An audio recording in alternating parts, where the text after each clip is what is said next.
What's up, guys? Hey, Sunday recovery routine. Just like last week, we're gonna do a lot of it with the foam roller. So if you have a foam roller, great. If you don't have one, go get one, right? We're gonna start out with a low back roll, right? So everybody's been doing a lot of at-home workouts. A lot of them have a lot of the same movements and they're starting to compound on each other. So a low back roll, we're just gonna try to get set up where we can roll on one side of our low back for about a minute, and then we're going to switch over to the other side, and we're going to hit that side for about a minute. Okay, the main thing is try to avoid your spine, just like we worked on last week, and just try to stay moving on it and try to get some blood flow back there. Next, you're just going to roll over, and we're going to start working on that quad. Okay, so we're going to do one quad at a time just so you can get the inside and outside of it. So you start out just top of the knee, rolling all the way down, all the way back up. We're going for a minute, but after you've done a couple of passes in the middle of your quad, try to move it out to the outside. And all you do to get to the outside is just kind of turn your foot in, and now you can get to the outside of your quad there, right? Lots of squats going on this week, so we want to make sure that we're getting those legs loosened up, especially the front side that does a lot of the squatting work.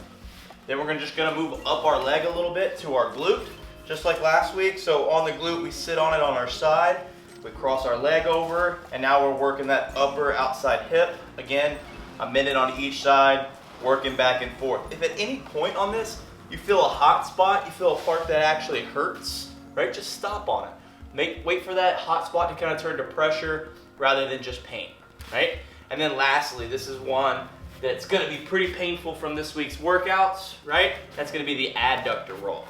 So what we're gonna do, we're gonna lay on our side here. We're gonna put the foam roller underneath the inside of our quad, our thigh, and we're gonna roll all the way to the inside of our upper inner thigh and back down, right? You can adjust the angle in which it's hitting your thigh by turning your leg in and out and kind of work on those different positions, right? Foam roller, very important to kind of get everything flushed out, get some blood flowing, and get ready for the week. Now let's move into some of our stretches. All right, so our first stretch this weekend is gonna be on the wall, and actually our first two stretches will be on the wall. So what we're gonna do, we're gonna work this upper area here. We're gonna try to roll out or stretch out this upper part. A lot of pressing during the week, so we wanna make sure that this is ready to go. So we're gonna put our hand up on the wall. We're just gonna kind of turn away. That's all you're doing, hand on the wall, turn away. Hold that for about a minute on each side, it's good. All right, the upper body stretches don't need as much time. Then we're gonna move into the wall V stretch, okay? You're gonna try to get your butt as close to the wall, similar to last week, right? But now instead of putting our feet in a squatting position, we're just gonna let those legs hang open, right? So butt all the way on the wall, legs hang open, let your body go to that full stretch. This one, we're gonna relax for 3 minutes. You're not gonna try to move out of this one for 3 minutes and just try to hang out there. Let your legs fall deeper into that stretch. From the wall stretch, from the wall V stretch, we're gonna move into a pigeon pose. So pigeon pose, you're basically gonna go to a plank, but you're gonna cross your legs. So I'm gonna take my left foot to my right hand, and I'm gonna fall down into this stretch, okay?